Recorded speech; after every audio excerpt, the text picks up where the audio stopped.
The pressure is on and the stakes are high as President Trump stands firm on tomorrow's trade deadline for countries to make a deal with the U.S. or risk those increased tariffs. One of the most historic deals has been with the European Union, our largest trading partner, where we export more than $800 billion worth of goods and services. And joining us this morning to break it all down is the Executive Vice President of the National Taxpayers Union, Brandon Arnold. Good morning to you, sir. Great to see you. Good morning. You know, we averted a trade war with them, so that's already a win. But let's talk about the significance of this deal. What's the top line details and why was it so important? Yeah, I mean, the biggest thing is to have that certainty. Right now, there's so much uncertainty in the trade space, in the economy, and that is hindering investment. We saw that in the economic data yesterday.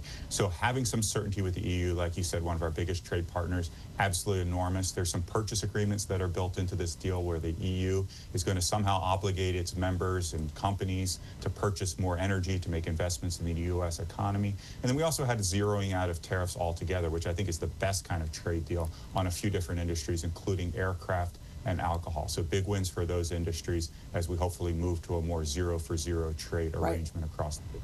Right, because just like taxes, no one likes tariffs, which are taxes, right? And I think many economists would say the ultimate goal is free trade. President Trump has said from the beginning this is about leveling the playing field and using these tariffs as a negotiating tool, the art of the deal, he calls it. So what do you think will be the impact if some of these other countries do not come to the negotiating table by tomorrow's deadline? Yeah, the clock is ticking there, and Canada being the biggest outlier right now, one of our largest, most important trade partners, one of our most important diplomatic allies. So getting a deal resolved there, absolutely critical for our economy, for their economy even more so. And then, you know, as we move around the globe, there's plenty of other countries where we have not resolved those tariff rates. If we can't get those settled and we revert to those so-called reciprocal tariff rates that Trump trotted out a few months ago, you know, those are going to raise costs for American consumers. They're going to hurt those countries even worse. So we will see some more global disruption of the economy. The quicker we can move to a settled, permanent, hopefully zero, but as low as possible tariff rate, the more economic growth we're going to see here domestically. Also, very important to discuss the other ways to reinvigorate American manufacturing, as you've pointed out before. And that is not just through, you know, the zero tariffs as you're talking about, but also through energy production, tax certainty, deregulation. Those are three main, obviously, areas where we could certainly generate more American manufacturing.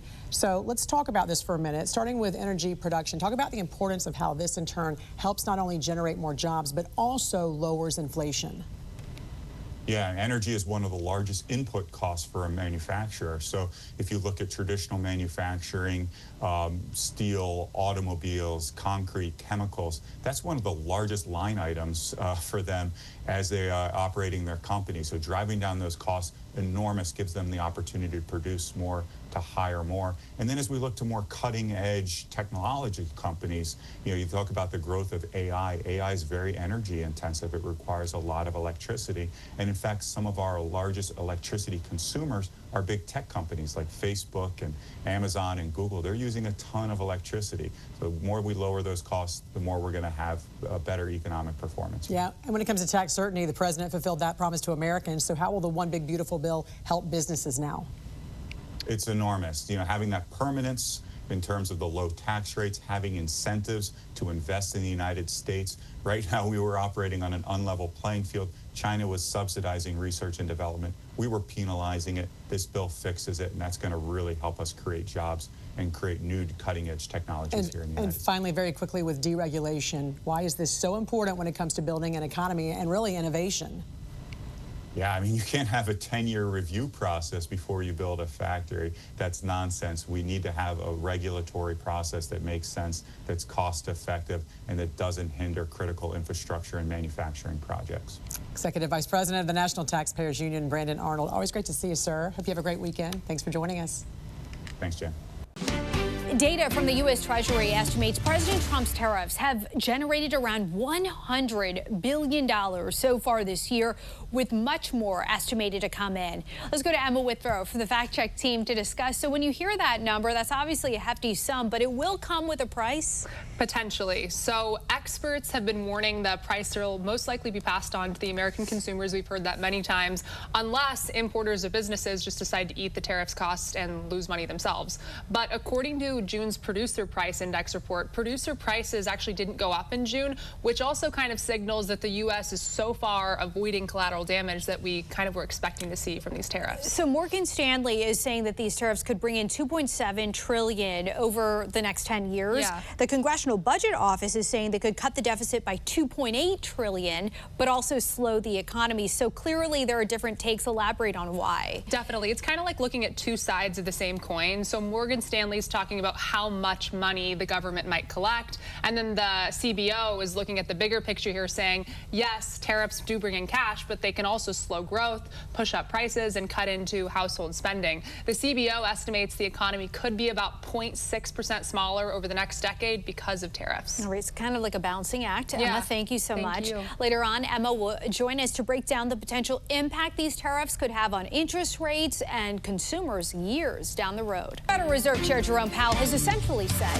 tariffs are a reason he isn't cutting rates yet. But is that justified when producer prices didn't go up in June? Let's go to Emma Withrow from the Fact Check team to discuss. So I know you dug into the latest data today. What did you find? Yeah, so like you said, June's producer price index, it did cool to 2.3%.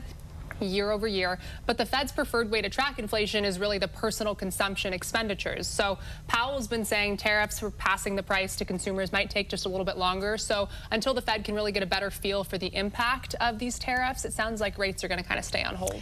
Yeah, a different school of thought. You've got, you know, on the one hand, some really urgent about this must be done now, and him saying it's kind of a waiting game. So are tariffs actually cooling the economy, or does the data suggest otherwise? Well, it kind of depends on who you ask, but just looking at the current situation, I mean, short-term growth in markets have really held up, but forecasters at the same time are saying that the impact of tariffs is coming. The CBO projects that our GDP is going to be 0.6% lower in 10 years directly due to those tariffs. So bottom line for deficits, growth, and consumers. Yeah, so bottom line here, deficits, tariffs might cut the deficit by $2.8 trillion over the next 10 years, but also financial experts are saying that it's really just going to be a tax on imports, and we're all going to feel that when we get into the checkout line.